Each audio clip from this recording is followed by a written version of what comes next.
You're a little snake baby chilling in your mama, just waiting to be born. Then squish! Slowly, light comes in through a hole as your mom pushes you out onto the ground. You simply slide out since your species just gives birth to live babies instead of laying eggs. Not knowing what's going on, your mom just says sss and fucks off into the jungle, not caring if you live or die, which is very common for snakes to do. Damn, someone's not getting flowers for Mother's Day, you think to yourself. But you keep slipping and sliding along, cause you know, you're just a baby snake right now. But you're not just any snake, you're a Titanoboa, and life is about to be pretty tough for you. Despite being able to grow to 15 meters long, life isn't great because it's hot and hella humid. The weather is mainly due to its time period known as the Paleocene. This was about 60 million years before the person watching this was ever born. As a Titanoboa, you're born in what's now Colombia, deep in a swampy jungle. The trees are tall, the swamp is wet, and it seems like everything is out to hurt you. The animals are massive compared to what we see now. Everything back then was huge due to higher levels of oxygen in the air. And here you are, just born, and the odds of survival are pretty slim since you're by yourself. But you're a pretty big newborn, around 3 to 5 feet long already. And you're like, hey, I'm practically fully grown. But then you remember your mom, who is about 50 feet long and as heavy as a car, around 2,500 pounds to be exact,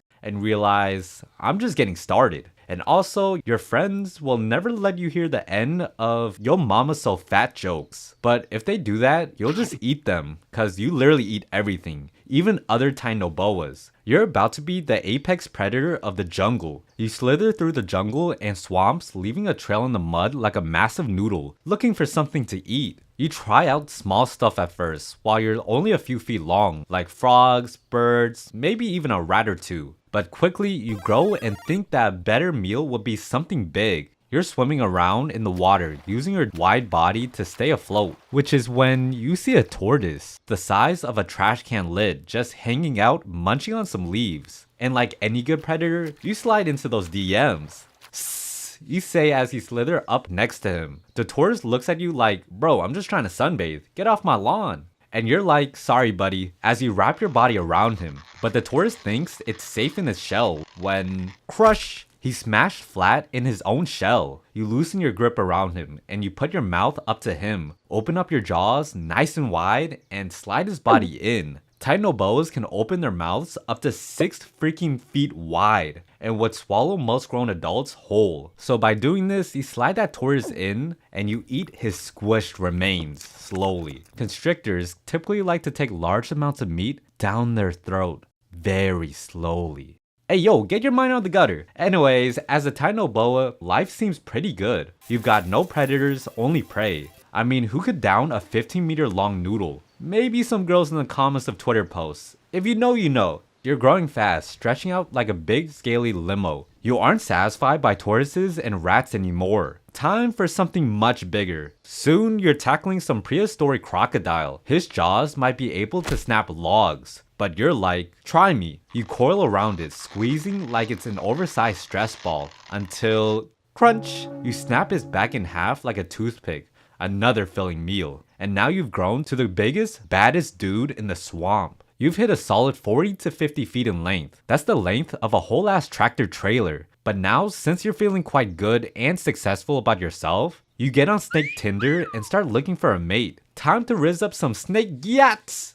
You smell something in the air. It's a pheromone of a super sexy female Titanoboa. You already know what time it is. So there you are, a big, horny snake. You pull up to her crib, which is usually a rotting log or a rock outcrop, and that's when you see a couple Titanoboas just hanging around. One is already laying that pipe, while the others just watch. Item 22, it's called a mating ball. The female is basically getting a train ran on her during mating season, and it's honestly just may the best sperm win, and the sex itself is like 2 spaghetti noodles wrapped around each other for hours. Not only that, but it was also theorized the males will fight over the opportunity to hit it too. You watch as 2 male snakes approach, and that's when the 2 males start fighting.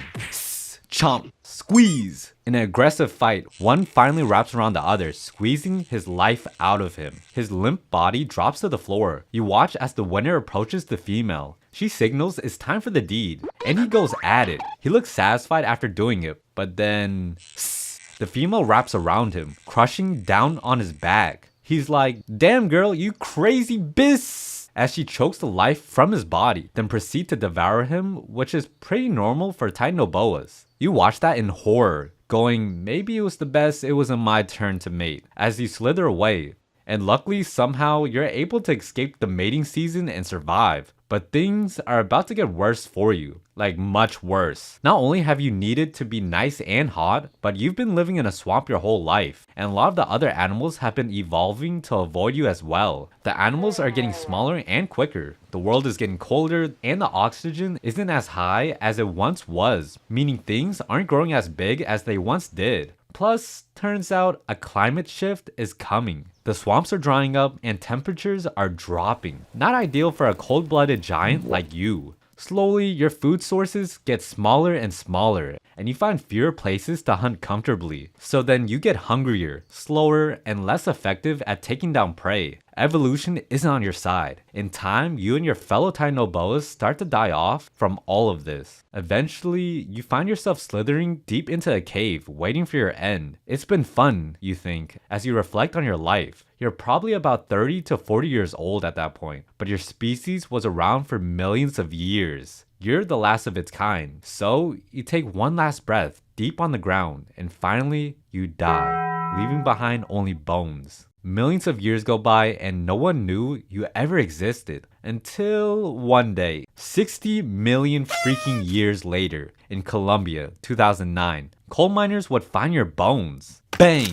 The miners slam a rock with a pickaxe and shine their light to see a massive bone sticking out from the rocks. What is that? One asks. The paleontologists show up and start to put the pieces together. They don't even know you're a snake at first. They thought you were just some Loch Ness monster at first. However, after many days of carving the rocks out, they finally find your skull and realize that you were the biggest snake to ever live. 15 meters long and as wide as a doorway, able to swallow a whole human. You get to finally be recognized for the badass you were, which is the Titanoboa. Yeah, the Titanoboa's life really did suck, but it didn't suck as much as the Megalodon. Like, I know you're probably shocked because it's literally the most powerful creature in human history, but its life was really tragic, from the moment it was born all the way to its slow death leading to extinction. And if you're interested in learning more on why the Megalodon's life sucked, then click on the video on screen.